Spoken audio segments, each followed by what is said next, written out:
tight. I'll be right with you guys on the right thing. There we go. Welcome into Hand Raise, guys, presented by Comer Heating and Air, Southern Air Conditioning and Heating. I'm Neal McCready doing a solo show here this evening. Chase had baseball last night. He's got baseball all weekend, so I'm not dragging him in here, making him do a show with me. I'm trying to talk my son Carson into coming in for a little bit, answering a few of the questions in here that he might be able to help us with. I don't know whether he'll show up or not. He made no promises. He didn't promise that he wouldn't, but he said that he might. So anyway, see what happens. I'll take your calls in a little bit. Also on the Campbell Clinic Hotline, 662-426-1464. I told you this was Hand Raise, guys, presented by Comer Heating and Air, Southern Air Conditioning and Heating. It's we're starting to get warmer outside. It's been cold for a while. You want that AC working in tip-top shape when the time comes to crank it up. We actually cranked ours up yesterday a little bit because it got into the 70s and the house got a little stuffy. We turned ours on. It was working. If you turned yours on and it wasn't, or it was acting funny, you need to get in touch with the people at Comer or Southern. If you live in Oxford, Batesville, Tupelo, or the surrounding area, call Comer, 662-801-1777. If you live in Hernando, South Haven, Memphis, that area, get in touch with the guys at Southern, 662-429-4429. This will be an extra edition, if you will, of the Oxford Exxon podcast in audio form on Friday. Make sure the Oxford Exxon Blue Sky is a part of your basketball and baseball weekend. The Rebels entertaining South Carolina in basketball this weekend, 2:30 at the Pavilion. Baseball series this weekend as well. 3-game set at home against High Point at Swayze. So stop by the Oxford Exxon on Highway 6 West in Oxford. You can fill up outside, grab some ribs. Inside, you can also check out their fantastic beer cooler. It's 34 degrees of sudsy goodness. I'm coming to you from the Clark Ford Studios. Clark Ford is in Amory, Mississippi, 662-257-1900. Call that number. Ask for my friend, Corey Clark. Tell Corey what Ford product you're looking for. He'll send you a quote within 15 minutes in business hours. It's right to the bottom line. There's no hassle. There's no haggle. You get your quote. The rest is completely up to you. You can shop that quote around. You can do what I've done, what I recommend that you do, and that's hop into a Clark Ford today. 662-257-1900. Corey and the people at Clark Ford, they want to be your car guy. They want to be your truck guy. They'll prove to you what that means when you make the call. Great service, great product. 662-257-1900. Guest will join on the Campbell Clinic Hotline. Campbell Clinic is in Oxford now, 2608 South Lamar Boulevard, Suite 102, just across the street from the cottages at Hooper Hollow. The Campbell Clinic provides full-service orthopedic care, everything from sports medicine to foot and ankle surgery to spine and total joint care, pediatric orthopedics, physical therapy, and much more. To book an appointment, go to campbellclinicoxford.com or call 901-759-3111. Walk-ins always welcome at the Campbell Clinic, Monday through Friday, 7:30 a.m. until 4 p.m. So, again, a little scheduling note in case you were planning your weekend. Ole Miss baseball has moved the Saturday game against High Point. It was originally scheduled to begin at noon. It's been moved to 5 p.m. So to make room for people to be able to go to the basketball game at 2:30 against South Carolina and then make it over to Swayze if they choose for a 5 p.m. game. I don't know the Friday and Sunday starts right off the top of my head. I want to say 6:30 and 1:30, but please don't hold me to that. Check Twitter, rebelgrove.com, the official Ole Miss site, those kind of things before you take my word for it. But I can tell you that the Saturday game is at 5 o'clock at Swayze, Ole Miss and South Carolina basketball at 2:30. So I've got a few things on my mind that I wanted to talk about a little bit today. And I asked for some questions from you guys. You guys delivered. So we'll probably mix and match a little bit. I'll take some of those. Again, I've invited Carson to come in and answer some questions. Maybe he will. I kind of doubt it, but he might. And if he does, that'll be great. There's a few questions in here that I think he could answer. One is from Diamond Reb 1083. He says, "Where's Siski at?" Siski and I recorded McCready and Siski, powered by Rain Total Body Fuel, earlier today. That's up in podcast form. You can also catch it on YouTube.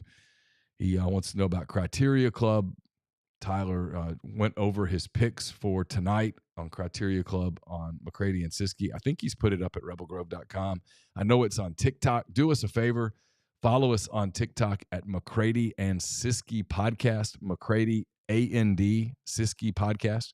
We're up over 9,000 followers. If we get to 10,000, we can apply to monetize that, which would be a really good thing for us. And obviously it would let us take some money and turn it around into the show a little bit, and maybe do some things that we've talked about doing on the McCready and Siskey show. 154 episodes in now, brought to you by our friends at Rain, Bob Brucato and the folks at Rain. Awesome at what they do. Great friends for us. Bob's got some big personal news that we'll be able to tell you guys about soon, because we're super happy for our friend. He's just a fantastic guy. I've gotten to know Bob over the last couple of years. I asked a favor this week, and not only did he delivered in just spades. He's just super dude. So really excited about that. So we'll tell you about that a little bit more. Yazoo Reb says, thoughts on the new MLB jerseys. So I've got Padres and Dodgers on. It's a spring training game out in Arizona. Dodgers lead 14-1 in the ninth. That's not really the point. The players hate the uniforms. I don't know if you've watched it or you can see it, but they've gone to this new fabric. It's supposedly real stretchy or whatnot, but the pants, like the white pants, are basically see-through. It's bizarre. The players hate them. They don't like the way they feel. They don't like the way they look, especially on the back. They've taken the MLB logo that used to be up at the top of the back collar, and they've lowered it, I don't know, an inch, 2 inches. And then that means they've taken the name plate, if you will, and lowered it and made the name smaller. And then the numbers look funny.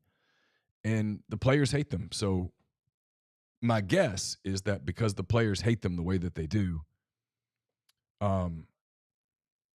they're going to go back to the other. I've seen some players, Dansby Swanson of the Cubs, who has a big Nike endorsement contract, for example. He's been diplomatic about it, but that's kind of the most you can say about any of these guys, is that a few guys have been sort of diplomatic. And, you know, they said, hey, we switched to the cool base uniforms and everybody hated them at first and now everyone likes them. These are different. The players can't stand them. They don't look good. Carson was in here a little while ago, and I was telling him about the uniform question, and he pulled up some stuff. He hasn't really been keeping up, but he looked at the Cubs home white pinstripe jersey, and he was like, it looks stupid. He didn't like it. If the players don't like them, and the players are vocal about not liking them, people aren't going to order them. And if they can't sell them, then what's the point? They'll go back to the other. They've just got to figure out how to sort of, swallow their pride. I don't know why that's so hard. Hey, we tried something new. It didn't work. We're going to go back to the other. Maybe we'll try something new down the road, but this particular thing didn't work. So it's kind of the latest on the jerseys. Let's see. A few of these I'll get to. Given Pete Golding's own past discretions, this is Homewood Reb. With alcohol, he won't be the one chewing Suntarine Perkins's ass. For those who missed it, I reported early this morning. Others have subsequently reported it, that the Ole Miss linebacker got a first offense DUI and reckless driving arrest early this morning, around 2 o'clock, I think. Who gets the job of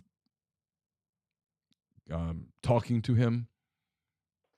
I mean, it's strength and conditioning coaches. It's Lane Kiffin. Look, the message in all of that is always the same message you would have for your kids, which is how stupid,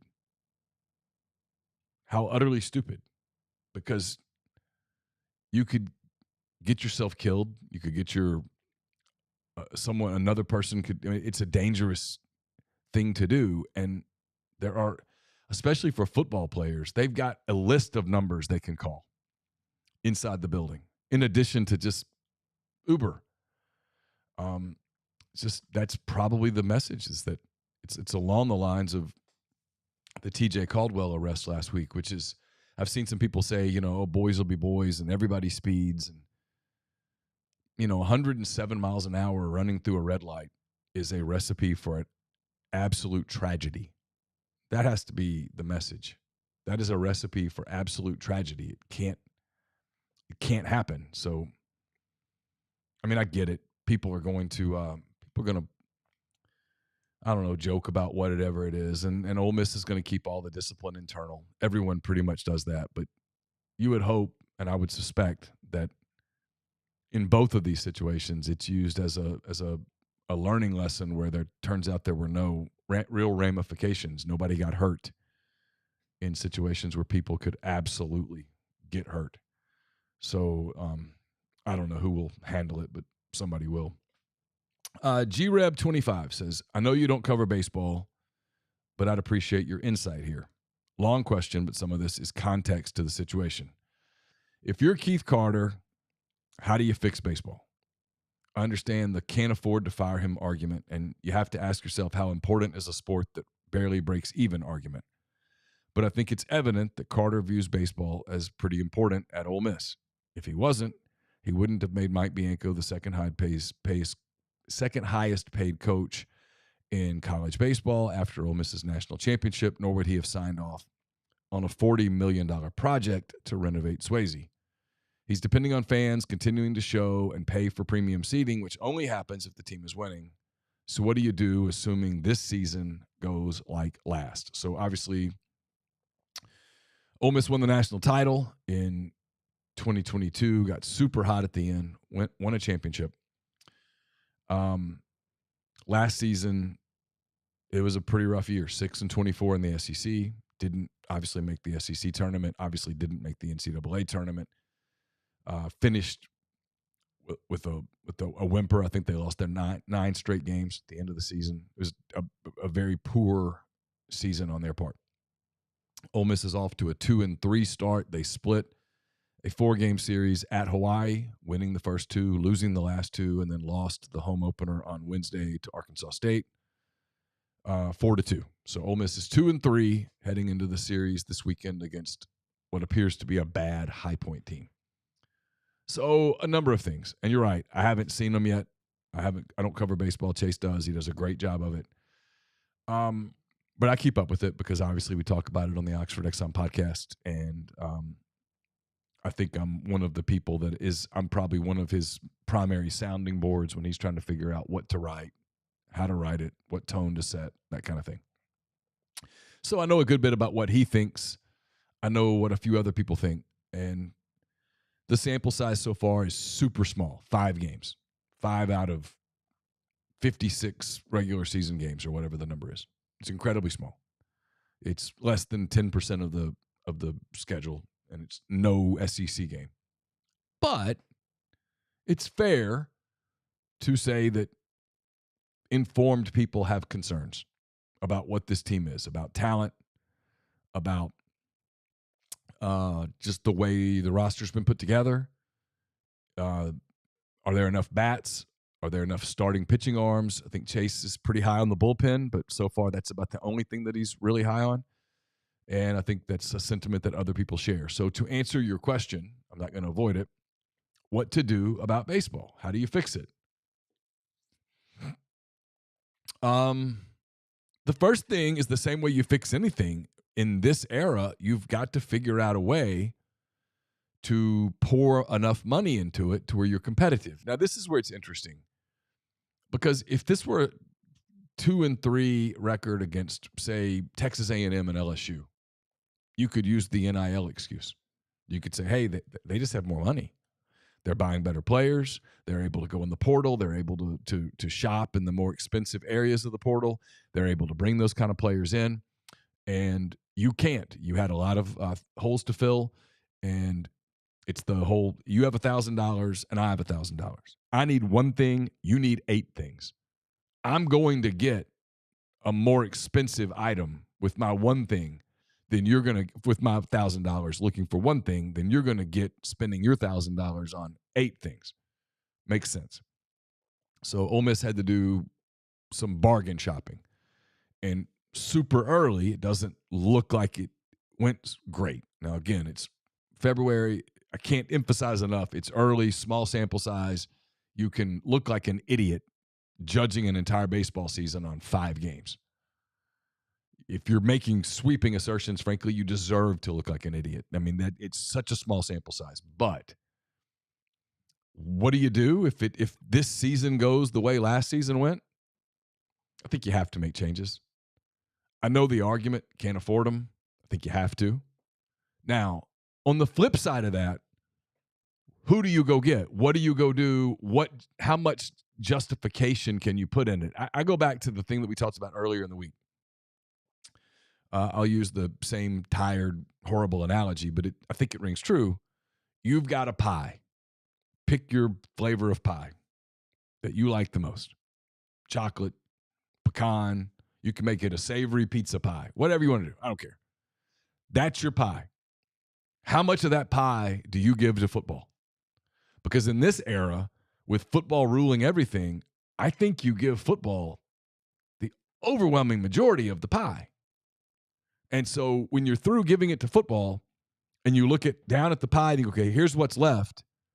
How do you decide how you're going to divide that?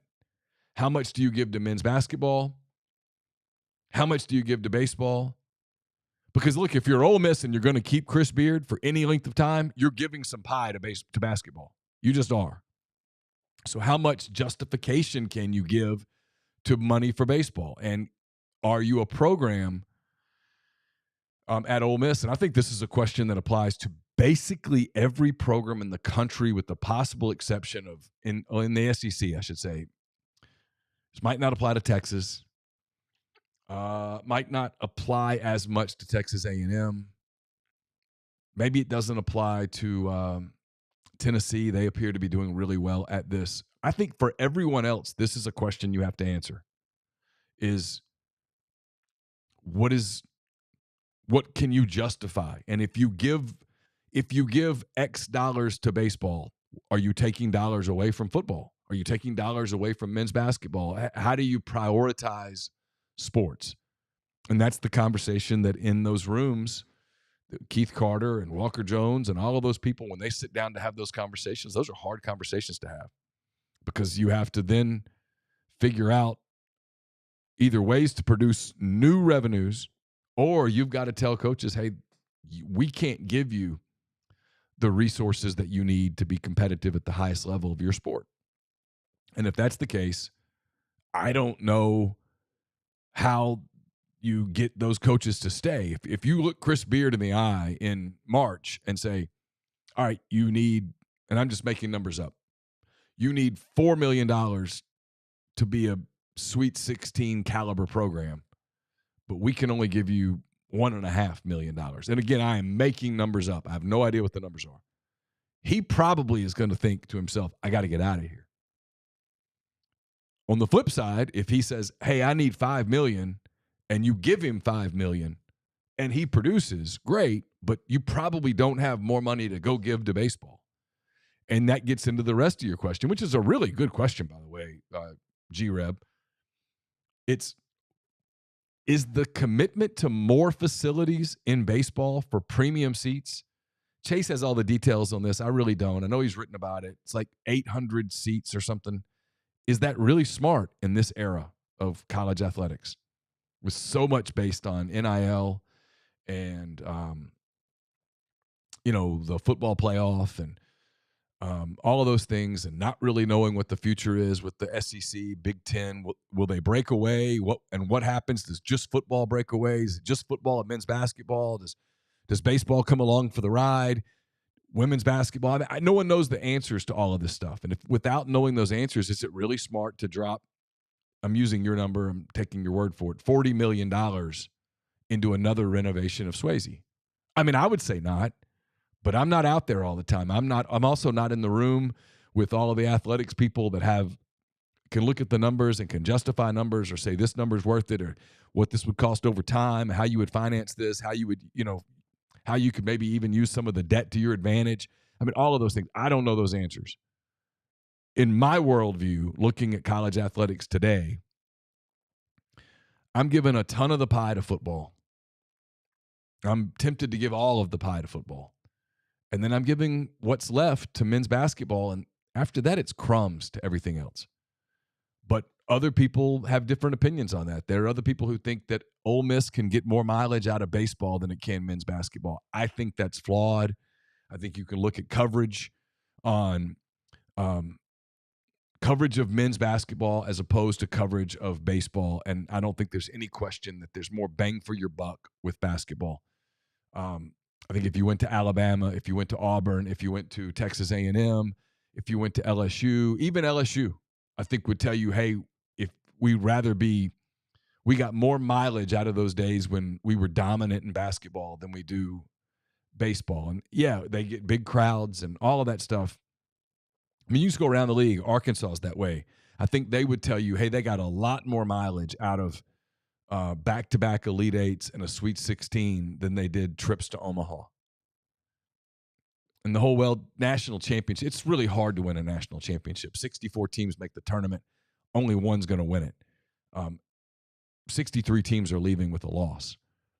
So I don't know. I don't know the answer to that. It's a hard question. At Ole Miss, it's a unique question because baseball over the last 2 decades has become so incredibly popular here. It's good for the city. People come for the weekends. They love it. The bars are full. The restaurants are full.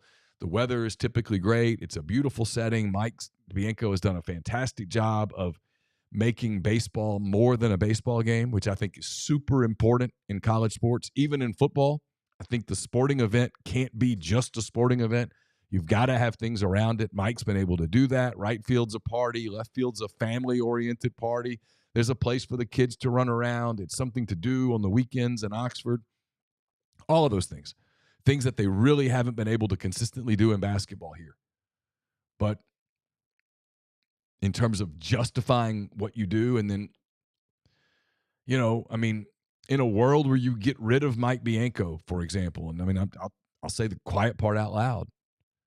He won a national championship 2 years ago. And you can do the thing where you're like, well, they barely got in. It doesn't matter. They got in. They won. They won a championship. The banner's there forever. Everybody got their rings. They're putting up a statue of Tim Elko. All of those things. All of those things are real. So in the coaching world, the minute that you get rid of Mike Bianco or Mike Bianco retires or anything else, the coaches, the kind of coaches that you're going to want who you think can take your program and elevate it to a level higher than where Mike has it right now are going to ask the same question. Well, tell me about your NIL. And I don't know what that answer is. And if your answer is, well, it's not great, they're going to say, well, then why am I going to go to the best league in America? A league where, I mean, look at the schools in the SEC that are super committed to baseball. LSU, obviously. Texas A&M, Texas, Tennessee, Florida, Vanderbilt to some extent, even though I think they're starting to figure it out as a private school. Arkansas, certainly. You can argue about Mississippi State. I think they're in a weird spot, but they want to be competitive in baseball, certainly. And I'm probably leaving somebody out. South Carolina is very committed to it. Auburn has been in Omaha a couple years ago when Ole Miss was there. I mean, they're interested in it. I mean, the list just kind of goes on and on. It's how would you attract a coach? Because that's the first thing that coach is going to ask. And if it's a coach who's highly sought after, there's going to be other opportunities that he's going to have either that year or maybe he keeps his powder dry and waits one more year for a different opening in the SEC at one of the programs that has more NIL money. So it's a complicated thing. I get all of the emotion during the course of a week and on a Wednesday night when Ole Miss loses to Arkansas State and people remember what last year felt like and say, hey, that looked a lot like last year and what do we do? And it's real emotional. But when you take a step back from it, the fix on that is pretty hard. As opposed to men's basketball where, I mean, you look at a couple of the environments earlier this year when they were winning a little bit more. They're in a bit of a malaise right now. There's a basketball question. I'll get to it in a minute. But that kind of environment in that time of the year is pretty important if you can pull it off. And everyone sees it, and people watch the NCAA tournament. Everyone watches the NCAA tournament. Those are stories that Everybody does a bracket. Everybody watches those games. It's something that college baseball just can't claim. Does that justify making basketball more important than baseball? I think it's one of those beauty is in the eye of the beholder things. It's a great question. I hope I addressed it properly. I'll tell you before I get to some more of your questions that were brought to you by Factor. Factor is delicious, and their ready-to-eat meals make eating better every day easy. Wherever tomorrow takes you, be ready with pre-prepared, chef-crafted, and dietitian-approved meals delivered right to your door. You'll have more than 35 options a week to choose from, including keto, calorie smart, vegan plus veggie, and more. And there's even more to enjoy with more than 55 nutrition-packed add-ons that help make your weekly meal planning even more delicious. What are you waiting for? Get started today. Have a feel-good week of meals ready to go. They have 2-minute meals. You can fuel up fast with Factor's restaurant-quality meals that are ready to heat and eat whenever you are. Snacks, smoothies, and more. Sign up and save. They've done the math. Factor is less expensive than takeout, and every meal is dietitian approved to be nutritious and delicious. It's the perfect solution if you're looking for fast, upscale options done easily. It's flexible for your schedule. You can get as much or as little as you want by choosing 6 to 18 meals per week. Plus, you can pause or reschedule your deliveries anytime. There's no prep, no mess meals. Factor meals are 100% ready to heat and eat. There's no prepping, cooking, or cleanup needed. Head to factormeals.com/MPW50 and use code MPW50 to get 50% off. That's code MPW50 at factormeals.com/MPW50 to get 50% off. All right, back to some of your questions. Appreciate everyone for doing this. Yeah, Moonshine says hire Tony Vols for baseball. His very first question, Tony Vitello, and whether you're joking or not, it's funny. I mean, Vitello's really good. His very first question would be, tell me about your NIL. It's the reason he stayed at Tennessee this long. Frankly, his next question would be, tell me why I should take your job and not wait one more year for the Arkansas job, where he used to be an assistant for Dave Van Horn. Why should I take your job? Tell me about your NIL. Mike won a championship 2 years ago. You're getting rid of him. Why? Tell me about your NIL. And if you can't answer that question in a really satisfactory way, a lot of those people are going to say, hey, man, I'm just going to wait. I'm going to stick where I am. I'm not going to go jump into the lion's den without a weapon. That's the problem. And, it's a new 3 years ago, the Ole Miss job was super attractive. 3 years later, it's still really attractive, but now there's a question mark. Do you have the resources to compete in this environment, in this landscape? And I'm not saying you don't, but if you're going to attract a coach of, say, Tony Vitello's caliber, not using him specifically because I don't really think that would be the best fit in the world, but if you're going after someone with that resume, that's going to be the question that you're going to have to answer satisfactorily, I should say. All right, Dr. Dan 321 says, who's behind the nationwide outages today? I asked my son this morning or this afternoon when he got back what it was like at school. It sounds like it was mass panic. I'm trying to get him in here to answer these questions to help me a little bit. The explanation that was given of the solar flare was such utter BS that it does make you sort of put your conspiracy hat on a little bit. Makes you wonder, what was it? Was it a trial run by a foreign entity kind of wanting to see how easy it would be to, hack into some of our systems? I don't know. I don't know. It was interesting. It got fixed midday. So it was, I don't know what time that happened in the middle of the night. So it was 5 to 8 hours where people were limited on their phones. You could use your phone if you were connected to Wi-Fi. It didn't affect everyone's phone. For example, it affected my phone. It affected Carson's phone. It didn't affect my wife's phone. I'm not sure about my girls. Neither one of them mentioned it. So I'm tempted to say that it didn't impact them either. I learned how to do Wi-Fi calling today. It was kind of an old man moment for me, which was good. I had no idea that you could go in and set your phone to Wi-Fi calling. So I was able to use my phone at home connected to Wi-Fi. De Niro says it happened around 3. So, yeah. I don't know. I don't know the answer to that. The rest of the question, Bigfoot. Is Bigfoot real? If so, is he an interdimensional traveler that cannot be found because he jumps between space and time? I'm going to say Bigfoot's not real. Anybody in the stream want to say Bigfoot's real? I don't think Bigfoot's real. And I'm a bit of a conspiracy theorist, but I just think like Bigfoot, if there were really a Bigfoot, we'd have, in today's era of phones and stuff, we have video of everything. We would have crystal clear video of Bigfoot. It's like the Loch Ness Monster. At this point, we'd have video of the Loch Ness Monster. We would know. So there is no Loch Ness Monster. Yeah. Let's see, a question earlier that I was going to get to. Jay says, is 10-8 good enough to make the tournament? It's bubbly as hell, Jay, for Ole Miss. That's winning 4 of the last 5. So if your 10-8 is beating South Carolina on Saturday, losing at home to an Alabama team that is probably the best team in the league, has a net of 5, I think, as of today, 5 or 6, somewhere in there. Winning in Athens against a Georgia team that has a net in the 90s. Winning at Missouri against a Missouri team that has a net in the 150s, 160s. And then beating Texas A&M at home. The Aggies have a net of around 50. Ole Miss's net as of today was 68, 69.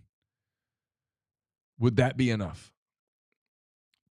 Like where they went to Nashville for the SEC tournament and it didn't matter what happened. Would that be enough? Would 10-8 get you in? That would be 23-8, 10-8 in the SEC. I think so. I think you'd get in. They might send you to Dayton, and if they did, you wouldn't have a leg to stand on to argue about it. Your metrics are not awesome in that scenario. I think 10-8 gets you in. I am confident 9-9 does not. I think 10-8 does it. I think it would be uncomfortable if you went to Nashville on Thursday and lost to some of those middle, because that would put you sort of in the middle of the deal. So you'd be playing a Mississippi State, maybe an LSU. We'll talk about the basketball schedule in a minute. I've got it pulled up. It would be close. You wouldn't want to lose on Thursday and have to sit around Thursday night, Friday, Saturday, all day Sunday waiting for the committee. You'd be pretty antsy. If at 10-8, you'd sure want to play on Friday's quarterfinal round. You'd want to beat somebody on Thursday. And then if you lost on Friday, as long as it were to Bama or Auburn or Kentucky or Tennessee, you'd be fine. You'd be fine. Florida even, you'd be fine. But you wouldn't want to play that game. You wouldn't want to play that game at all. By the way, Jay thinks it was a cyber attack. I think that's certainly possible.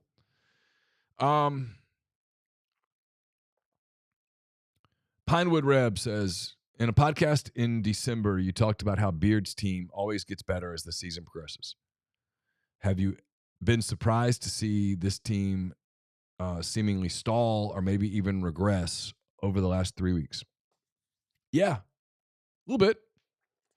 You know, when they beat Mississippi State at home and then dominated a really good Auburn team in the first half on that ensuing Saturday, I thought, holy cow, man, this team's going to win 12 SEC games. He's going to be SEC Coach of the Year. He's going to get votes for National Coach of the Year. He's taken this team and just maximized it. And then the second half of Auburn happened. And they really haven't been the same team since. They went to South Carolina and had a horrible first half. Didn't have quite enough to finish the job in the second half. They, it seems like I'm forgetting. They went to Kentucky and got blown out, really. beat Missouri, but not impressively, and then had that really bad second half Wednesday night in Starkville. They've not played well down the stretch. It's the part of me, frankly, that going 4-1 down the stretch, even the schedule that we just talked about, feels like a real mountain right now, the way that they're playing. They're not playing good defense. They're rebounding the ball a little better, but they still give up these horribly timed offensive rebounds that lead to second chance points. The second chance points are killing them. They're turning the ball over more. Early in the year, even in SEC play, if you go back and remember, in SEC play, when they were playing well, they were not turning the basketball over. Now they're turning it over a lot. And that's just not a recipe. They have one really good player in terms of guys who are going to get like all SEC votes. Matthew Morrell's had a terrific year. And then you have some role guys. Flanagan's a good player. They're asking a lot of Alan Flanagan. They're asking a lot of Jamin Brakefield. Musa Cisse is not giving them a lot offensively. There's a part of me that wonders if he's fully healthy. Sharp gets played off the court, I should say. Jalen Murray was terrific early. They're starting to put big guards on him now. Guys are playing a ton of minutes. To De Niro's point, I wonder if they're kind of tired, running on fumes, running out of gas. The pressure's up now. I mean, like you look at the games on Tuesday night, and you can start seeing how pressure impacts games. I mean, Tennessee's fine. They're in the tournament, but they had nothing to win in Missouri and everything to lose. And they were tight. Missouri has nothing to lose anymore. They're done. Missouri played them close. It was a close game. Arkansas, they're done for the year, right? They're just like a game over 500 now, or right at 500. They're not going to the tournament, barring some sort of a miracle. They're not going to have the season that they thought they'd have. I think their coach is leaving. A lot of people in Fayetteville think their coach is leaving. There's every reason for them to kind of like quit, but instead they're just like, hey, let's just play loose. In the last few games, they've played pretty loose. Gave Kentucky a real good game at home. Gave Mississippi State a really good game in Starkville, and then they go to College Station and they play a Texas A&M team that really had to beat Arkansas at home. A&M plays a little tight. Arkansas plays a little loose. Bang, Arkansas wins the game by, 8 points, 7 points, whatever it was. It doesn't matter. Huge loss for A&M. Just a feel good for the Razorbacks. So you've got that happening, that element happening now, and the pressure's on Ole Miss. Like when Ole Miss goes to Georgia, the pressure's on Ole Miss. Tomorrow night, or Saturday afternoon, I should say, the pressure's on Ole Miss. Ole Miss has to win the game. When Ole Miss goes to Missouri, the pressure's all on Ole Miss. There's no pressure on Missouri. Ole Miss, Texas A&M at the end of the season, there's a chance that is a really high-stakes game. We'll see. But they've got to start playing better. Bottom line, you can talk about all the other stuff. They've got to play better, especially on the defensive end, or we're not going to be having this conversation much more. Because if they lose on Saturday and then lose to Alabama, it's done. It's night-night. They've run out of runway. They've got to get the plane down safely now, or they're headed towards a crash. They've got to beat Carolina. That gives them a little bit of a free shot against Bama, where if you beat Bama, we're having a different conversation. But assuming a loss to Alabama, then you've got to go play. You're out of – De Niro says they're out of gas. They're certainly out of runway. The path is really thin right now. Let's see. A Bears fan in MS says, just spent a couple of days in Northwest Arkansas for work and want to know why Oxford's, quote, scenery is so much better than Fayetteville. Is it something in the water?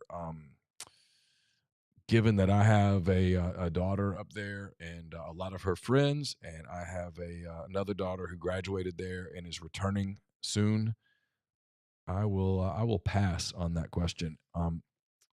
I don't know. This is me being an old man. I think there's lots of beautiful girls at most every school. I mean, probably more the beauty in the eye of the beholder thing. I try not to be the creepy guy that walks around college campuses checking out 19, 20, and 21-year-old girls. It's Chase not even realizing that I'm podcasting. I'm about to tell him I'm podcasting right now.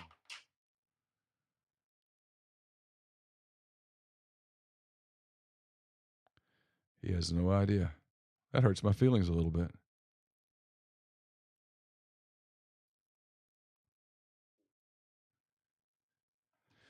Let's see. What was the other part of that? There wasn't any other part of that question. All right. Kyle the Hoss says the Eli Gold situation unfolded about as bad as it could. Do you know the story? Chris Stewart is much better at it, does an amazing job, but it's just awkward. I do know some of the story. I know a good bit of the story. I'm trying to think which parts of that story I feel comfortable expressing or talking about. When Eli got sick, Chris Stewart, full disclosure, is a good friend of mine. We've been friends for 25 to 30 years. I know Chris pretty well. Chris filled in, did an exceptional job. He's a very talented broadcaster. He does. In the past, he's done Alabama baseball. He is the voice of Alabama basketball. He is just a very talented professional broadcaster. So it's my understanding that a year ago, Alabama was planning on making this move and making Chris Stewart the voice of the Crimson Tide. And I can't remember. I want to say Tom Rinaldi or someone did one of those stories about Eli Gold, about recovering, about trying to get back in the booth, about Alabama football, being the voice of Alabama football, being such an important part of his life. And that story aired. I don't think Alabama was aware that he was doing that interview. And then they found out about it, and they knew that story was running. I want to say it was the first week of the season. Don't hold me to this, but Alabama was scheduled to open the season in one of those games at neutral sites, maybe at Atlanta. I don't remember exactly, but ESPN was planning to run the story then. And so Alabama punted on that decision. And they still needed Chris. Chris did a lot of work for them, did some fill-in stuff. I think it was one of those deals where at some point they had a decision to make. Could you risk losing Chris, who's basically my age, maybe a little younger? It's kind of his turn. He's earned it. He does a terrific job. And Eli Gold's contract was up at the end of June, and sometimes you just have to make business decisions. And that's what they did. So I don't know all the details on it. I have not talked to Chris. I sent him a message. I'm sure he's gotten hundreds and hundreds of messages from people. He's incredibly well liked there, well respected there. This would be a natural time at Alabama to make a move after all of the years where Nick Saban was the face of that program. And Nick Saban is retired, obviously. And that just makes some sense to go ahead and go to go to a new voice that's a familiar voice when you're switching from the greatest of all time in Nick Saban to a new coach in Kalen DeBoer, who came over to Alabama from Washington. But I'm not super comfortable saying a whole lot more than that because of my relationship with Chris, and I don't remember everything that I've heard, whether it was on or off the record and all of those things, and so I'll be careful there. As I said earlier in the show, a couple people asked, where's Chase? I'm not making him come over here on a Thursday night. He covered a game last night. He's got baseball all weekend, so tonight's kind of a family night for him.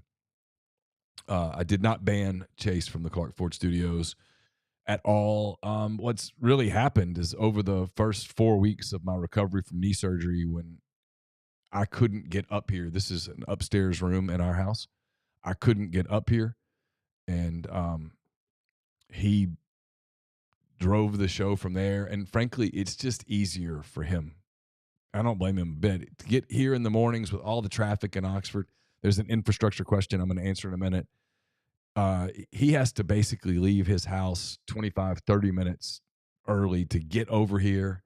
And then we set up, and then afterwards he's got to drive someplace and that kind of thing. So it kind of makes sense for us to do it remotely unless there's a reason for us to be together. And I'm sure we'll probably at some point get back to doing it in here or whatever, but it certainly makes his morning a lot more efficient, not having to drive here and drive back than the other, if that makes any sense.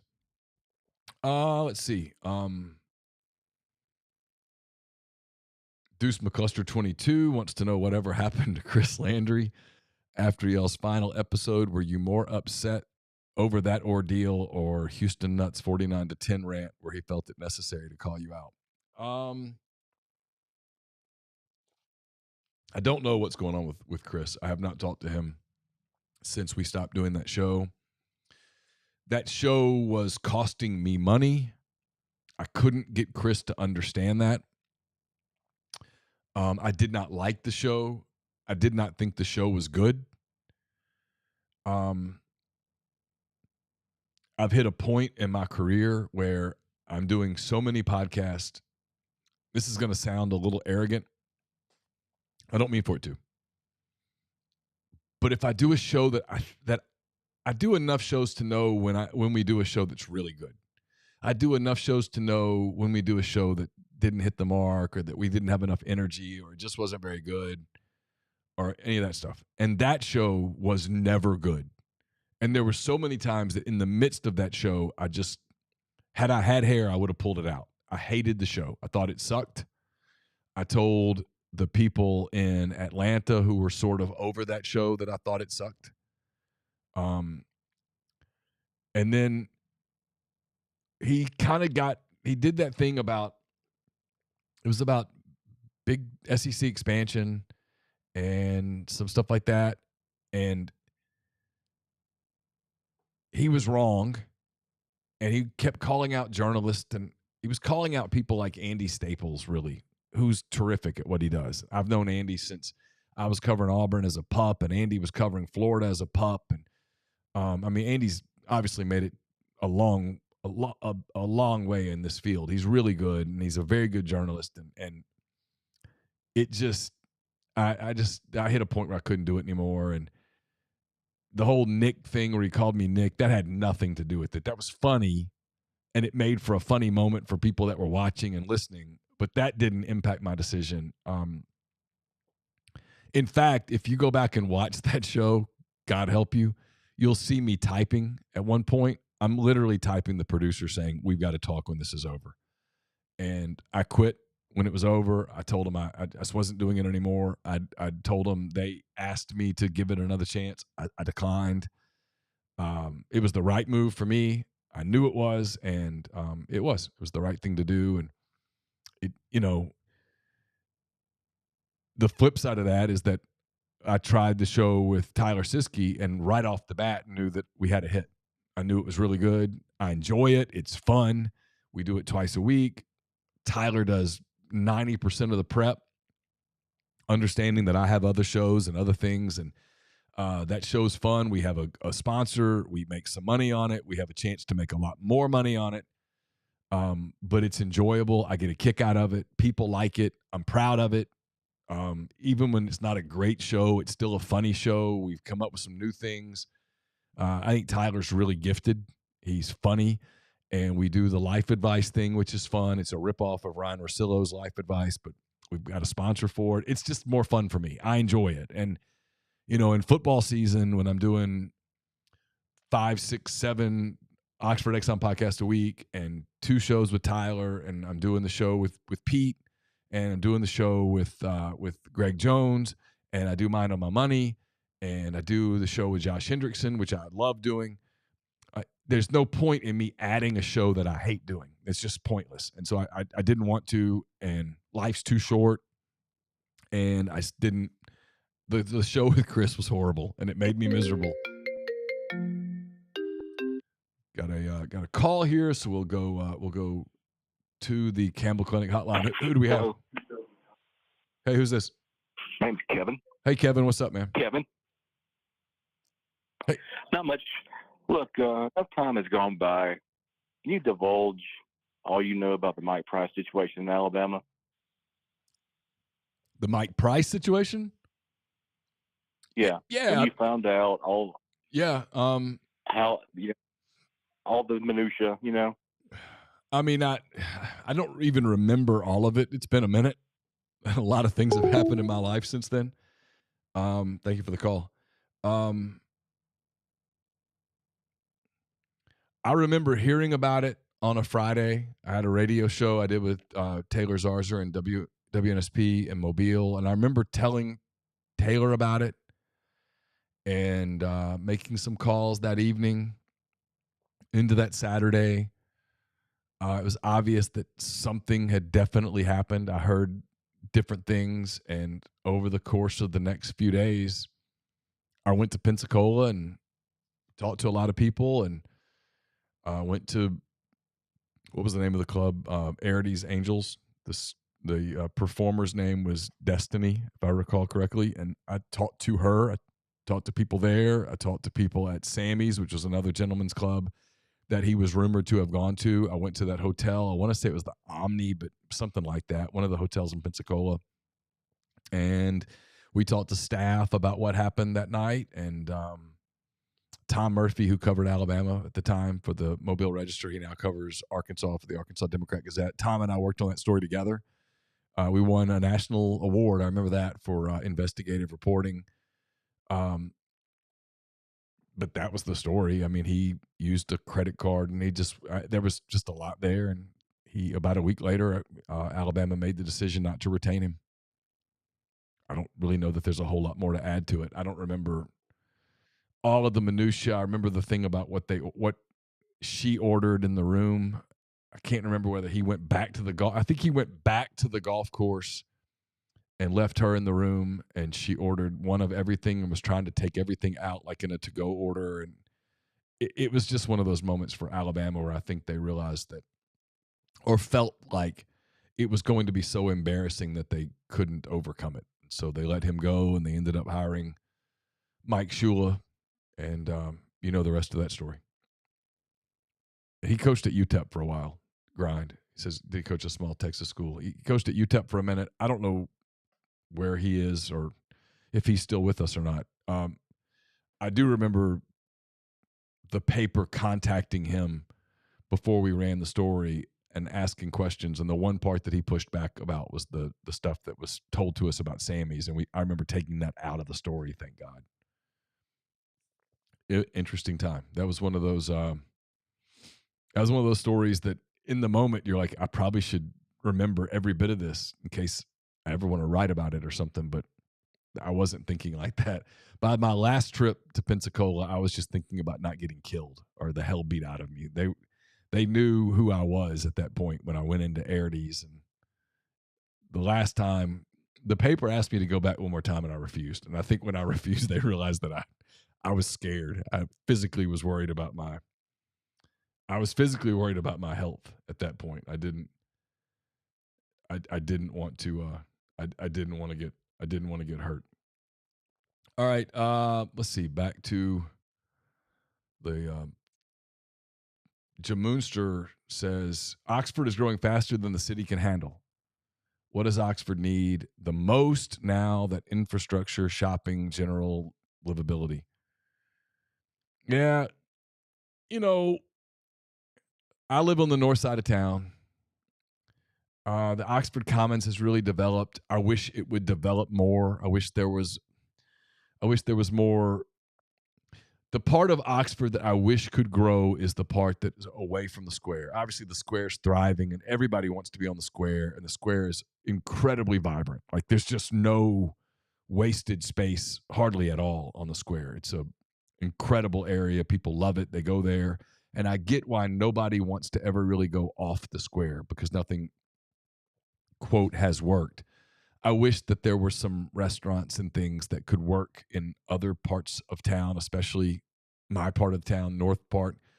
Um, I wish there were a few more entertainment options. Um,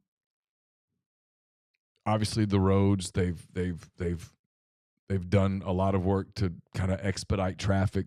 I wish they could do something about getting off of 7, trying to take a left to go towards Kroger and LB's and all of that. That's an absolute nightmare.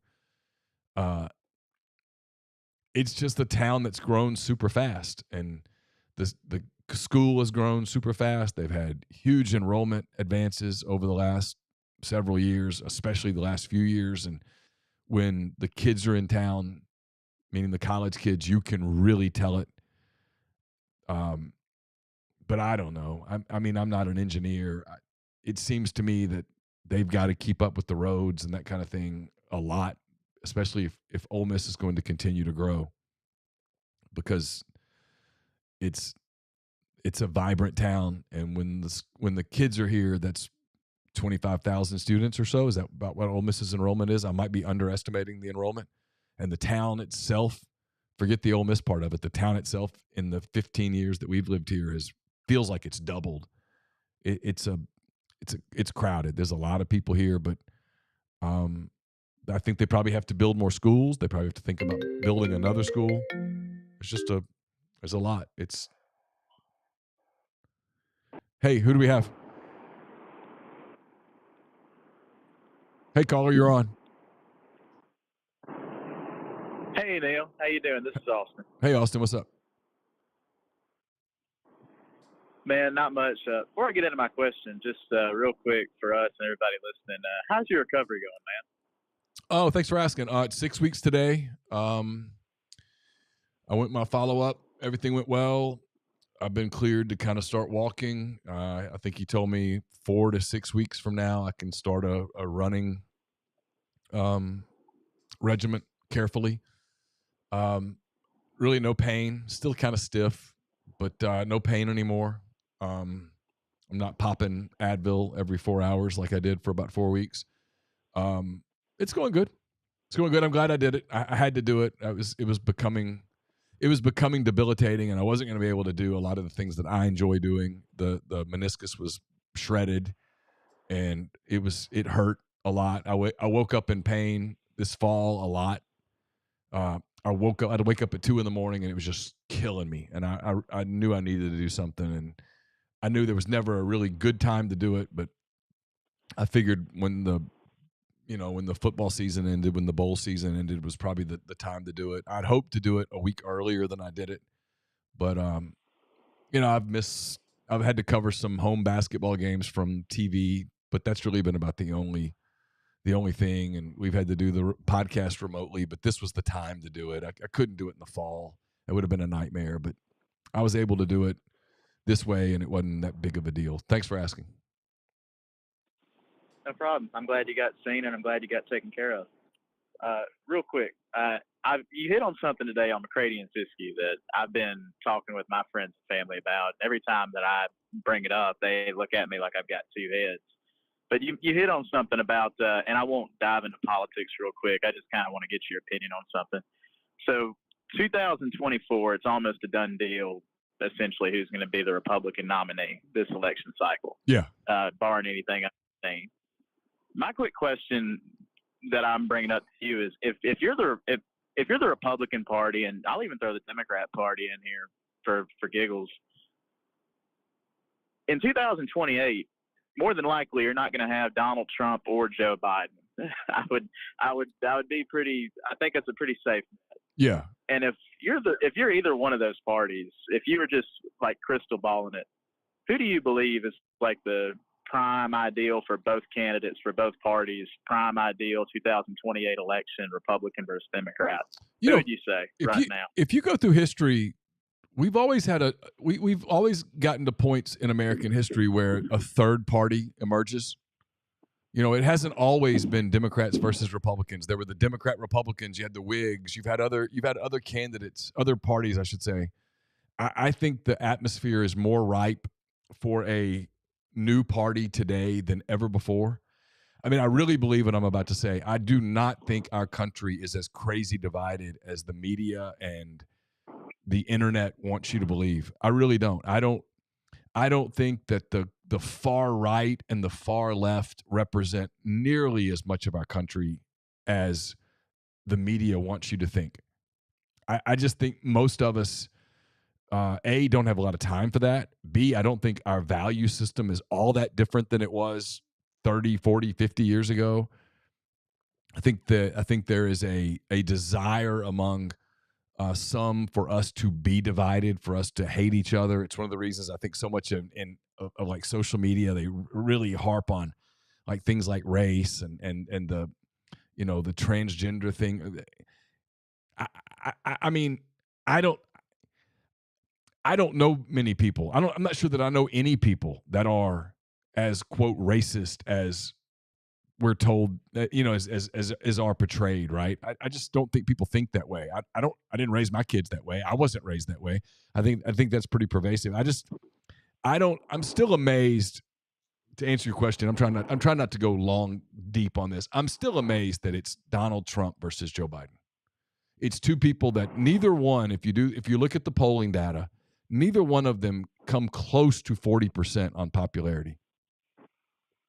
Isn't that incredible? Neither one of them. And at the end of the day, I didn't mean to cut you off. At the end of the day, like you said, like you talked about it today, I mean, either one, whether it's Trump or Biden, is going to be in their either early or mid 80s by the time they would be out of office in their term. Trump would be 82 at the end of a second term. Biden would be 86 at the end of a second term. So, but to answer your question, I don't know. I mean, look, I think DeSantis has positioned himself to run again.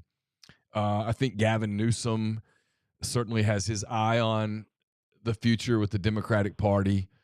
But one of these parties is going. Obviously, let's say it's Biden versus Trump, and I'm not convinced it's going to be Biden versus Trump. I'm not convinced things aren't going to change. But if it's Biden versus Trump, one of them's going to lose, obviously, and whoever loses once they get through with, and whoever loses, by the way, is going to claim that the election was fixed. That's absolutely going to happen. But once the internal people deal with the reality of losing, they'll have to address where they went wrong. And if it's the Republicans, it's super simple. It's you leaned into Donald Trump way too hard for way too long. And if it's the Democrats that lose, I think they have to look each other in the eye and go, this is the second time in 3 election cycles that you lost the White House because you were so married to identity politics. Right. No, I agree with that on both sides. So, and I think there's a real chance that the third party candidates actually get enough of the vote to not impact the election per se, but to where people can't ignore how many people voted for someone other than, in this case, Biden or Trump. So do you believe that in this election cycle, do you believe that Kennedy is going to get more percent of the vote, the total vote, than any independent or third parties had in a long time? Yeah, I don't think he's going to get Ross Perot numbers, but I do think he's going to get, 6, 7, 8%, which is a significant amount. I mean, that's a lot of votes. I can see that too. I can see that too. Yeah, and then you're always going to have some of the candidates that get like 0.5%, like the Green Party and all of that stuff. But look, I think Robert Kennedy's probably going to get enough votes to where people can question, why was he not part of the debate process? Why did we not hear more from him? Why did he not get a seat at the table? At least a little bit, I mean, but barring something really weird, Trump's going to blow out Nikki Haley in her home state on Saturday. The Democratic side is not even having primaries, really. Biden's going to be their nominee. So we're about to have this really long, nasty, heated election cycle between two octogenarians who are going to talk about they're going to attack each other on personal stuff, on January 6th, on the Trump refusing to concede, on Hunter Biden. I mean, it's going to be everything except for the stuff that people, this is my point, except for the stuff that people like you and me and probably everybody who's listening to this think about all the other things going on in our country, right. Interest rates and the cost of food and the cost of gas and what's going on in overseas and just our national security and the border. We're not going to talk about those things. We're going to talk about the personal animus between these two men. And it's really sad because the more time we spend bickering, the less time we actually get anything done positive on either side. Yeah, I agree. So I agree with that. I agree completely. Well, hey, listen, I appreciate you answering my question. I'll let you get back to the show. Thanks a lot, man. I hope you get to feeling better. Thank you. Appreciate it. Appreciate the call on the Campbell Clinic Hotline. Let's see. I'll get back to some of the questions. I'm still trying to talk Carson into coming in here, but so far I'm not having any luck. Jason Berner says, what's next for you in life once you and your wife are empty nesters? The honest answer to that question is I don't know. I mean, I just don't know. I don't know what's next for us. We've built so much of our lives around our kids, and Carson's got another year left, and it was the emotional part for me of his soccer season as it wound down this junior year was not the winning or the losing. Don't get me wrong. I desperately wanted them to win.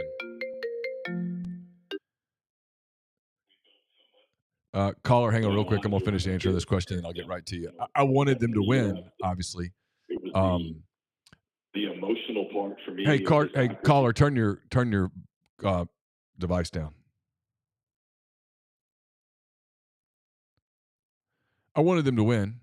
They went to the state semifinals. They lost to Hernando, who went on to win the state championship. When you make the playoffs, the further you go, you're going to play good teams, and at some point, someone's got to lose.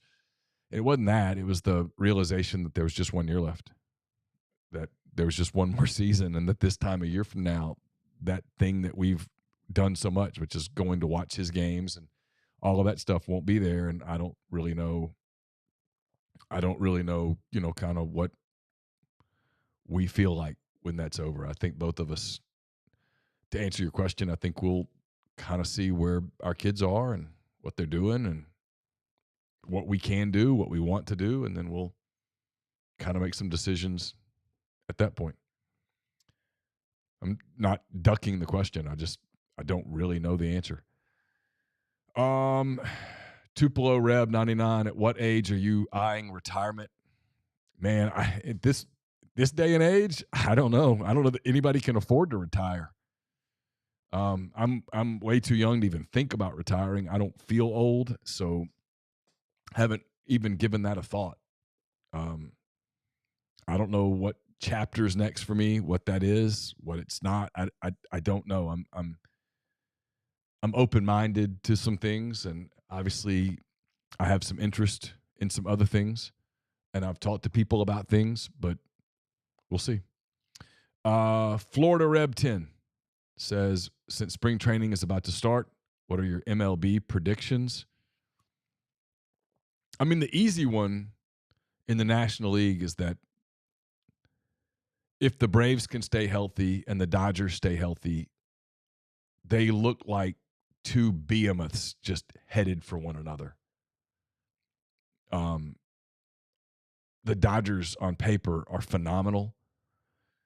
The Braves on paper are amazing. I know that the Braves got eliminated last year and they ran into a red hot Phillies team. But they're still a great team. They're so balanced. They really have no flaws. The Dodgers now with Yamamoto added to the rotation and Shohei Ohtani added to the lineup as a DH, they look like they would be impossible to beat. I'll get back to the baseball in a minute. Go ahead, caller. What's up? So balanced, baby. Hey, caller. Hey, am I? Yeah, you're on. Is this Neal? Yep. Okay. Yeah. I was just curious if you have listened to the Nick Saban comments on Fox that was published. Seems very consistent with what you have said about NIL or pay to play or whatever. Yeah. So was just curious to see if you've listened to it and if you thought about it. So I'll hang up and listen to you. Yeah. I have not listened, but I have read it. I actually have the story up. It was one of the things I wanted to talk about. I thought it was interesting today a little bit to watch. obviously I follow Lane Kiffin on Twitter. I'd be stupid not to. A couple of different times, maybe more than that, Lane has parroted what Nick Saban said. And I thought that was super interesting because obviously no one has managed NIL and the transfer portal better than Lane Kiffin has. Period. Nobody. Maybe someone has done it better, just as good, but no one has done it better. And yet, this is what I give Lane a ton of credit for. I'm gonna get to your Saban answer. I'm building to that. What I give Kiffin the most credit for is he'll tell you that this system is broken. He won't budge from it. It's broken. It doesn't work. He doesn't think it's sustainable. I think he thinks it's stupid. I think he thinks it's dangerous for the sport.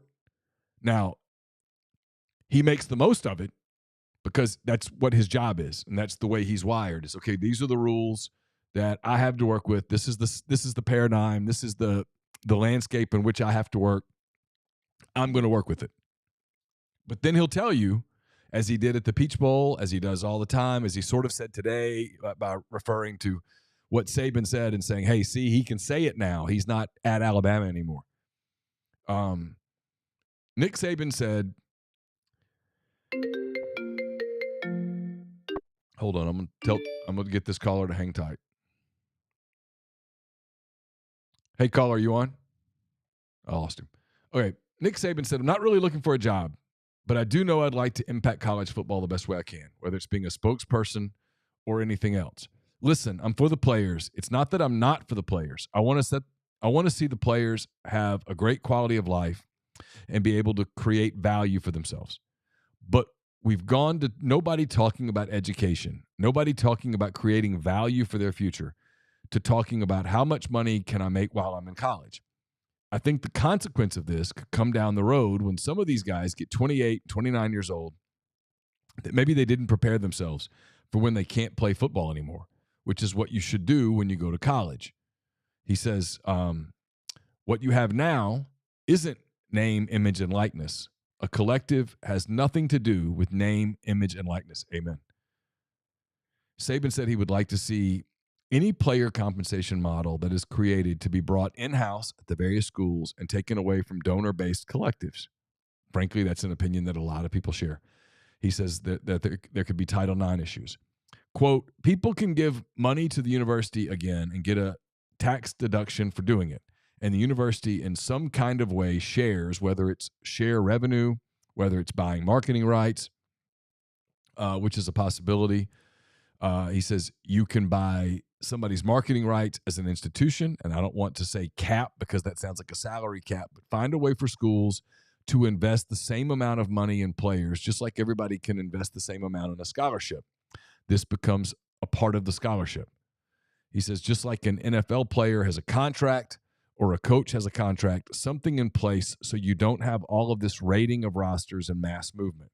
I wonder what fans are going to say when they don't even know the team from year to year because there's no development of teams, just bringing in new players every year. He was asked about being a commissioner of college football. He says people like Greg Sankey or Alabama Athletics Director Greg Byrne would be more qualified than I am. They're in it every day. They know all the issues. That's why I'm hesitant to come up with a firm solution because you don't know the consequences of the solution relative to, all right, do we have to pass antitrust laws to be able to do it this way? What does it entail? It's one thing to come up with a solution. It's another thing to implement it. I'm just here to help. I agree with everything Saban says here. I really do. And it's funny, there's this pushback from fans, and I totally understand it, who say, hey, he's the former Alabama coach. He's viewing everything through an Alabama prism. He wants what's best for Alabama, not what's best for the sport. And I get that. I understand that criticism. I can tell you that I don't think it's right. I do think Nick Saban truly cares about college football. I think that Nick Saban talks to a lot of coaches. A lot of coaches, everyone respects him. And when he says these things, he is speaking for a lot of high-profile, very successful coaches at the SEC, Big Ten level who just wonder whether this is sustainable much longer. Hey, who do we have, caller? Yo, it's Grind. What's up, Grind? How are you, man? Oh, man, I'm doing pretty good, man. Enjoying the show, man. I'm glad to see that, your recovery's going well. You got a lot of hand raise guys going on, man. Yeah, I'm getting better. I'm back on my feet. I'm moving around. I'm 6 weeks into rehab and all that stuff. I'll be running miles all over Oxford before you know it, Grind. I got you, man. I kind of wanted to talk a little college basketball with you, man. Okay. A little bit. I want to punch a ticket on Houston to win it all, man. I really do. What do you think about that? Houston, I think they're one of the 4 or 5 teams that you would, if you said, hey, you can have 4 teams on the field, Houston would be one of the 4 you'd want for sure. It would be, I think it'd be Houston, UConn. See, that's the crazy part. After Houston and UConn, you kind of start getting into those teams where you're like, I don't know. Everybody's kind of, I think it's going to be a really fun tournament because, like, I'll give you an example. Alabama. If you told me Alabama made the Final Four, I'm not even a little surprised. If you told me Alabama got bounced in the second round, I'm not a little surprised. Yep. I think there's a lot of that. Tennessee. If you told me Tennessee's in the Final Four, I'm really not surprised. They check all the boxes.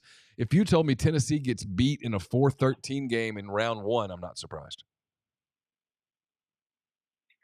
The thing about this Tennessee team, I may be changing my tune just because this team is not the typical Rick Barnes team, the way they, play and things of that nature. And it feels like that will be the team that finally goes deep into the tournament for them. Well, you got to remember last year, the point guard got hurt late in the season, and they never really had a chance to recover. And this year they've got, they've got Josiah James. Dalton Connect's been terrific for them on both ends. They're physical. They have some depth. They can overcome injuries or foul trouble in the post. The point guard's a terrific player. I don't know. Whatever Tennessee player is paying that Connect dude in NIL, they got to steal on him. I feel like whatever they're paying them, they got to steal on him. I mean, he was at, what was it, Northern Colorado? I mean, yeah, something like that. He's been terrific. I mean, he's been great for them. I mean, people talk about him as an NBA player. I mean, I don't know, whatever, but he's a terrific college player. He's kind of slotted, somewhere between 15 and 20 in the NBA draft in a year where the draft's bad. But he's great for them. He's physical. He can score on different levels. I think he makes them tougher. He sort of fits that Barnes mentality of we're going to be tough and physical and all of that stuff. And he's older and he's mature and he's been great for them. And much the same way as Grant Nelson's been great for Alabama here lately. True. Have you seen that crazy stat about UConn basketball? Yeah, about going on the road against ranked teams. Yeah, I thought that was, isn't that wild? I had no idea that they were that bad. That is crazy. Yeah, it shows you too. I mean, and this year it's been so pronounced. I mean, you follow a team that really sees it. I mean, the difference between teams at home and teams on the road is just incredible. Like when you watch, I watch a lot of NBA, right? And so you don't see that in the NBA. Like, with you? No, like there's a home. You were just about to say like the Magic will go beat the Heat at home or something. Yeah, there's a home court advantage, but it's more travel related. Like, it's more of a like, okay, we'll take the Magic for example. I don't know their schedule, but like they go to a back-to-back where they play in Dallas on Tuesday night and Oklahoma City on Wednesday night, right? And they play Dallas really close, and on Wednesday night. And Wednesday night they get blown out because it's a schedule loss because maybe the Thunder had 3 days off before. You get a lot of that in the NBA. You definitely get schedule losses. You don't really get that in college because you only play 2 games a week. You can kind of, they're young guys. They play on Tuesday or Wednesday, then they play again on Saturday. Tuesday or Wednesday, play again on Saturday.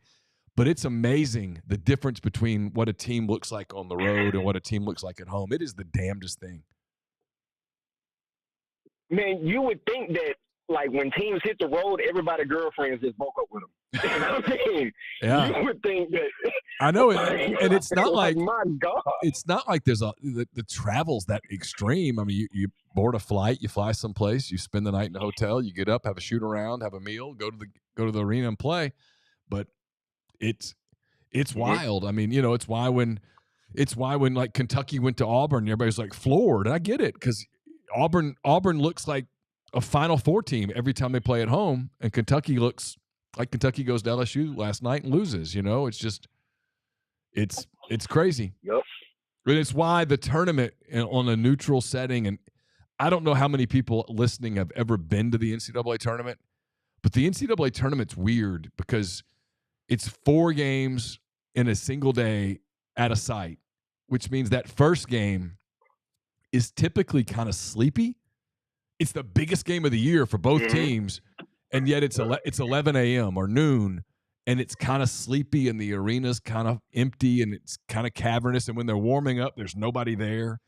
They go out on the court at 10 a.m. to start warming up, and there's not a soul in the building but some media people. And as the game goes on, the fans for the second game start to come in, and it starts to get some juice. And as the day goes on, it starts to have a big feel to it. But neutral sites, weird arenas, stuff like that. This tournament's got a chance to be crazy. But yeah, I mean, if you told me I could have 2 teams against the field, I would have Houston and Connecticut.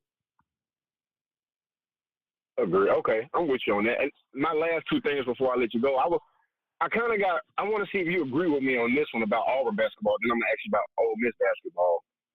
I basically, because, I mean, you can understand people are all upset about, Ed Bruce after the loss to Kentucky and whatnot. But my whole thing is that these right now are just the golden days of Auburn basketball, and that whatever Bruce Pearl does is not the Auburn basketball standard. It's the Bruce Pearl standard, and we just happen to be, beneficiaries of that. Yeah. And that, for instance, when Bruce Pearl goes on, we shouldn't be expecting, hey, you got to do something close to what Pearl did. And so I tend to give Pearl a ton of slack. Like, I don't criticize Pearl not one bit. He can do whatever. He can cuss me out, and I'll be like, okay, go win the next one. You know what I mean? Sure. But, I'm trying to see, do you agree with my point of view, or do you agree with the other point of view on that? I mean, I covered Auburn when Cliff Ellis took them to a couple of Sweet 16. So I do think it's a program that has the ability to have a high ceiling. But I'm a huge Bruce Pearl fan. Have been for a long time. I think he's terrific. I like the guy. I like watching his teams play. I like the way he coaches. I like the way he treats media. I'm a big Pearl fan. So I'm kind of biased. I'd catch myself cheering for his teams. I mean, look, he's going to be difficult to replace whenever that time comes because he's an elite coach. I mean, he's terrific. He's very, very good at what he does. And they ran into that Miami team a couple of years ago where it was a terrible matchup, and that's just kind of part of the tournament that you can't control. You can have a really good team, and they did with Jabari Smith and Walker Kessler, and that was a really good Auburn team, and they just ran into the exact wrong team to play in the second round, and they got beat. Give Miami credit; they played really well that day, and that could happen. Who knows? I mean, he got a bad call. He's a bad call away from playing for a national title at Auburn. I mean, he's done a great job. Replacing him is going to be very, very hard.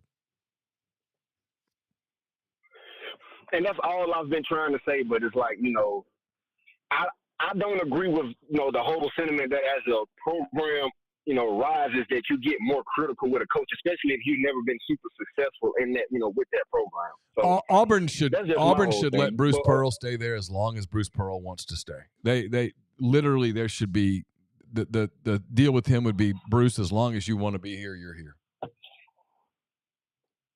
Agree. And then my last thing about Ole Miss basketball is, and I know Chris Beard couldn't, obviously the schedule was kind of mostly out of his hands, because I think with year one coaches, it's mostly already set, isn't it? Yeah, a lot of it was set. He didn't. It's just so hard. You get there in the middle of March, and you're putting a staff together, and you're trying to put a team together, and then you got to go schedule, and it's kind of, just hectic. and they put a schedule together, and some of it was pretty weak because I think they wanted to stack some wins, and some of it was probably they thought Temple would be better. I think they thought UCF would be better. You know, they got that tournament and they got Cal, and not Cal, it was Colorado. Cal. They played Cal, and Cal's turned out to not be any good. And you know, there was some of that was out of their control, and then but they didn't aggressively schedule. They did play Memphis, and they beat Memphis, and at the time they thought that was going to be this huge win, and Memphis has absolutely just fallen apart. So you can. I think it's a fair thing to say, hey, they didn't schedule all that aggressively. It's probably a little unfair to dig too far into it because I think they thought this schedule would be better than it was, and the part that isn't is out of their control. Oh, yeah, 100%. Only what I was just trying to get at is, let's just say, for instance, they would have scheduled, tougher, and let's just say instead of going undefeated, I think they went 15-0 in the non-con, right? 13-0. 13-0, yep. 13-0? Mm-hmm. Okay. Let's just say, for instance, they would have went like 8-4 with a tough or 7-5 or something, and had like 2 quad 1 wins, but they had 5 quad 1 losses. And going into SEC play, everybody was like, well, it looks like, they're headed to the NIT. But then, as things got different, basically what I'm trying to say is, do you think it would be viewed differently if Ole Miss starting with SEC play wasn't this team that was, hey, they're kind of in the tournament right now trying to, look for better season, instead of being a team that's more on the outside looking in and then trying to work their way in the tournament. It's basically work their way up, as the SEC schedule comes, instead of kind of, playing themselves out of it. Do you think, I guess the way fans view the way the season is going would be different? Because, I mean, if you're going into SEC play just hoping for, a NIT berth, and now you're like, well, we could go to the NCAA. But, now it's, instead of going, hey, we're going to the, we could go to the tournament, but now it looks like we might be playing into the NIT. Do you think that's kind of, having a little something to do with it? Yeah, a little bit, maybe. I mean, expectations got raised by the 13-0, just the number. But I think a lot of people also knew that, hey, they played a lot of close games that could have gone the other way against bad teams, and that this was a roster that had some limitations, and it does. It's a roster that has limitations. I mean, you saw Alan Flanagan play a lot at Auburn. In an ideal world, Alan Flanagan is a 4th option. On Ole Miss, in the ideal world, he's like he's a guy that's kind of lean, or your second guy for your second unit, a real strong second unit. Ole Miss, in an ideal world, Ole Miss has put a lot on him. They're asking him to be the number 2 option. They're asking him to guard some of the better players on the other teams. They've put a lot on his back, and for the most part, he's handled it pretty damn well. But when you go up against, you get late in the season and everybody scouted you. I mean, you see that so much now. I mean, like, you watched that Alabama-Florida game last night. Those 2 teams knew exactly what was coming. I mean, they knew everything that was coming. Yes. And you just gotta execute at a really high level, and whatever flaws you have really get exposed in conference play. And that's what's happened with them. And I mean, they just, in an ideal world, Jamin Breakfield's a 4th option. At Ole Miss, he's a 3rd option. And in an ideal world, Jalen Murray's kind of a guard off your bench who comes in as a spark plug.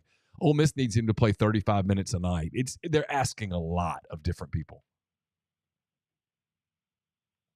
Yeah, I agree. And see, but the thing about it is, Ole Miss, I think they're just asking so much from their guards right now. Because I watched the Mississippi State game, and I mean, Murray, like, I watched the full first half, and that guy impressed me, to the max.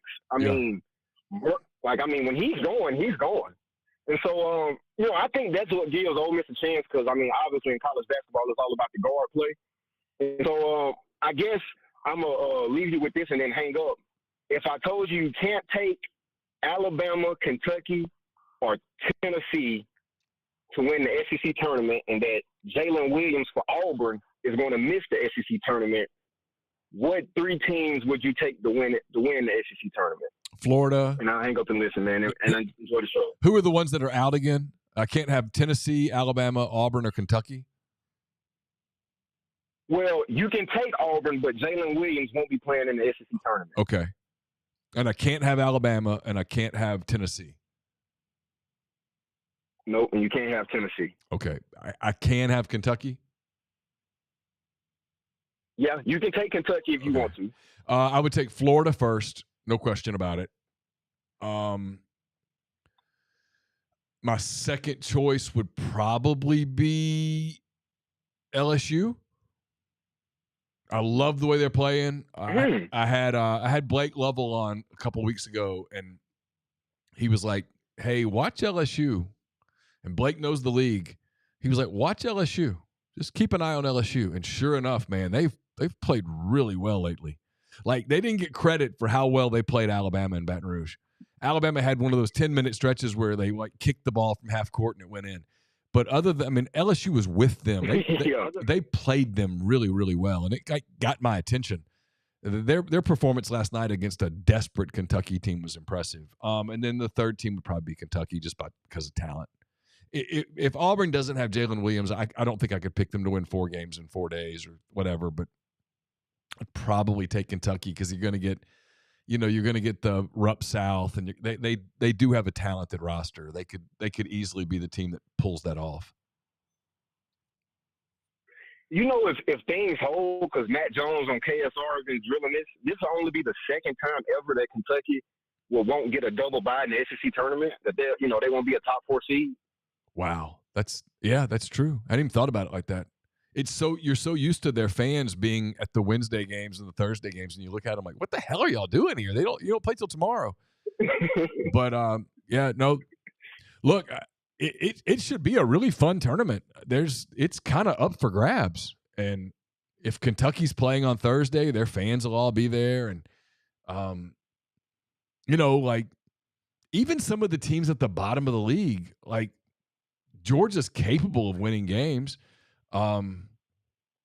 I think Arkansas is going to be the team that's weird. Yeah, A&M's really weird. Arkansas is going to play Missouri on Saturday at home. I think they're going to win that. They're going to get to 5 wins. They're starting to play with they almost beat State. They beat A&M. I think they'll beat Missouri. Like, you look at the games Saturday, it's Missouri at Arkansas. Florida's going to get back on the winning track. They get Vanderbilt at home. South Carolina at Ole Miss is just a huge game for both teams. Alabama's got to go to Kentucky. It's a big moment for Kentucky. Like, they need that game. I think Auburn's going to win at Georgia. I think it'll be close and sloppy, but they'll win. Texas A&M. Man, I'm worried about Auburn, man. They're okay. Texas A&M. I'm worried about Auburn, man. Texas A&M. Hey, listen to this. Texas A&M loses at home to Arkansas, and now you got to go to Tennessee to play a Tennessee team that you blew out in College Station. And then the really good game Saturday night. No joke. I think this is going to be a great game. Mississippi State at LSU. That's a terrific game. Yeah. And then, to my point, here's my point. LSU could get that thing. LSU could get that thing, and then Kentucky, after Kentucky plays Alabama, they got to go to Mississippi State Tuesday.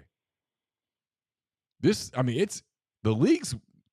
My point about the league is you get to Nashville and it's up for grabs. Like, again, LSU gets Georgia at home on Tuesday. LSU, if they could beat Mississippi State, they're going to beat Georgia at home. Arkansas gets Vanderbilt at home. They're going to get another win. They get that put them in. What would that put them, 6 and 7 or something? I don't know. I lose track. Florida gets Missouri at home. Florida's going to stack some wins. Auburn's got to go to Tennessee next week. South Carolina's got to go 2x Texas A&M. Ole Miss has to play Alabama.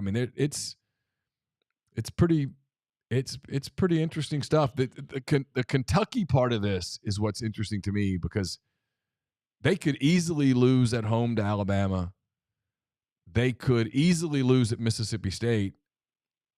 They've got a hard schedule in front of them. That thing is going to get, the whole Calipari thing, because they're talking about, they saying that if he makes the Sweet 16, that's an if spot for the fan base. And I just think that whole thing's weird. And before I'm going to leave you with this and just hang up, what would you say to the A&M contingent that's saying that Buzz Williams has been at A&M for 3 or 4 years now, 0 NCAA tournament wins, and it doesn't look like he's going to make the tournament now? So, what would you be your message to them? And then, I'm going to hang up, man. Okay. You have a good show, and, have a good one, man. Thanks, Grind. Appreciate it. My message would be you're crazy if you fire him. And if you're going to fire him, you better pour a bunch of money into NIL, and you better know what you're doing, and you better understand that it's going to be really hard to hire a coach at Texas A&M who's a better coach than Buzz Williams. That would be my message. You can probably do it, but it's going to be hard. You better know precisely what it is that you're trying to do, because he's really good. I mean, Buzz Williams would have multiple job offers within 48 hours. All right, last few questions. Let's see. Florida Reb, one of my MLB predictions. I like Baltimore in the AL East. I kind of like Kansas City in the AL Central. As crazy as that is. AL West is up for grabs. The Rangers won the World Series last year, but I don't know that they've added to their team the way that you would like to. The Angels aren't good. I do like the Mariners. Houston obviously is going to be very good. I probably would go Astros, AL West. NL East, I love the Braves, period. NL Central, nobody really took a step this offseason. St. Louis is not considerably better. Milwaukee's going to be worse. The Cubs haven't figured out what they're doing with Bellinger and that kind of thing. I kind of have a feeling Cincinnati's going to be sneaky good in the Central. I'll pick the Cardinals, but I think it's super close because I think 4 teams are really mediocre. 3 for sure. I think the Cubs, Cardinals, Reds are basically the same team in terms of their win-loss ceiling, that kind of thing. NL West, I like the Dodgers, period. I think the National League comes down to Braves, Dodgers. American League feels like it comes down to Orioles, Astros. I'll go Braves, Orioles World Series, which would be a lot of fun. Braves upset the Dodgers. Orioles get it done this year. They learned a lot from last year. Braves, Orioles World Series. I don't think there's a big surprise for anybody. Let's see. Last few questions. Appreciate everybody helping and participating, calling. It's been a big help. Hopefully you've enjoyed the show. SipReb card says, will the Oklahoma City Thunder team win a NBA championship in the next few years? All the pieces are there. Literally all the pieces are there. They're young, second youngest team in the NBA. They're, as of tonight, the 2 seed in the Western Conference. They have a top 5 player in Shai Gilgeous-Alexander. They have a top 25 to 30 player in Jalen Williams, the Santa Clara Jalen Williams. Chet Holmgren should win Rookie of the Year. Whether he does or doesn't remains to be seen, but he should. He's been incredibly impactful for them. They have a deep bench. They have a ton of pieces that they can maintain realistically for the next 6, 7, 8 years if they want to. They have tons of assets, picks, money. They can do pretty much anything they decide they want to do. Can they win a championship? Sure. Winning championships is really hard. Luck is required. I think they have to add a big that can play with Holmgren to take some of the pressure off him. But if SGA stays healthy and Jalen Williams becomes the player that I and a lot of other people think he's going to become, they're a real contender for the next 5, 6, 7 years. And if you're a contender that long, you catch a break, sure, they can win a title. No doubt. They're a blast to watch. They're fun. To me, they're everything that's fun about sports right now because they're a team that you can follow year over year. You can watch the guys grow up. You can watch them play together. There's continuity. They're only going to get better, assuming that they can stay healthy. They're fun. Hattiesburg Rev, last question, says, has Carson talked about any specific colleges he wants to visit? He has. We've started that process a little bit. He's got a couple of junior days that he's going to. There's a couple other schools that he wants to see. He's still playing with the whole soccer thing. I think he's beginning to finalize some thoughts on that as to what he wants to do. And then is Matt Shaw the Cubs starting third baseman next season? I think so. Unless Christopher Morel just takes off and handles it, or unless for some reason the Cubs sign Matt Chapman to a deal and he's the third baseman for a while. I don't think that'll be the case. I do think it's Shaw. They're super excited about him.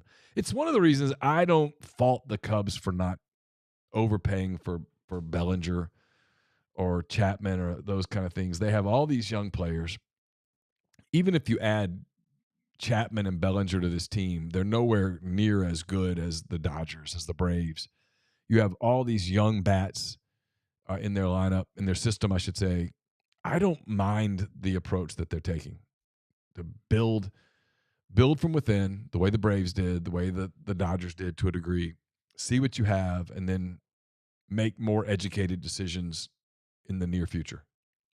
That's what I would do. It's what I think they're kind of doing. I don't mind that approach. I agree with Grime, by the way. And he says he's referring to this year. He says Thunder can do it, but West is a beast. The Suns are a Western Conference Final team. I agree. I don't think the Thunder are making the Western Conference Finals this year. If you told me they lost in the first round, I'm not surprised. The thing about them that's positive is that no matter what happens, they're going to play a playoff series, and they're either going to win it and learn a lot about themselves, or they're going to lose it and be able to go back and say, okay, well, here's why we lost, and fix it, because they have the assets to fix anything they want to fix. They can do anything they want to do, from internal to external, to trading picks, to doing that kind of thing. They have more flexibility probably than any team in the league. So, and their window just started this year. This is realistically anything past the first round this year is gravy. So they're fun. Starting next year, they're a real title contender because they'll have an opportunity to play a playoff series or two and learn a lot about themselves. For example, the big question in Oklahoma City is, can Josh Giddey play off the ball in this iteration of the Thunder? And right now the answer appears to be no, because SGA is the point guard. When he's off the court, they're using Jalen Williams as the primary ball handler. They've developed shooters with Isaiah Joe, Lou Dort, Kenrich Williams. They just traded for Gordon Hayward. He's going to play his first game tonight against the Clippers. They have some pieces that make a lot more sense than what Giddey does. But maybe they, in a playoff series, they see where they could use Giddey, or maybe they see that, hey, they can't use Giddey and they trade Giddey for another piece. There's a lot of stuff they can still do. They're still in their infancy stages of sort of figuring out what the best iteration of that team is. So we'll wrap it up there. Again, thanks to everyone who called. Thanks to all who asked questions in the thread. I'm very appreciative. Also, big thanks to our friends at Comer Heating and Air, Southern Air Conditioning and Heating, for making this show possible each and every week. This will be up as the Oxford Exxon podcast on Friday. We'll have complete coverage over the weekend, baseball, basketball, and of course, we'll be back Monday with another week of podcast here at MPW Digital. So until then, have a great weekend. Be safe out there, and we will talk to you soon.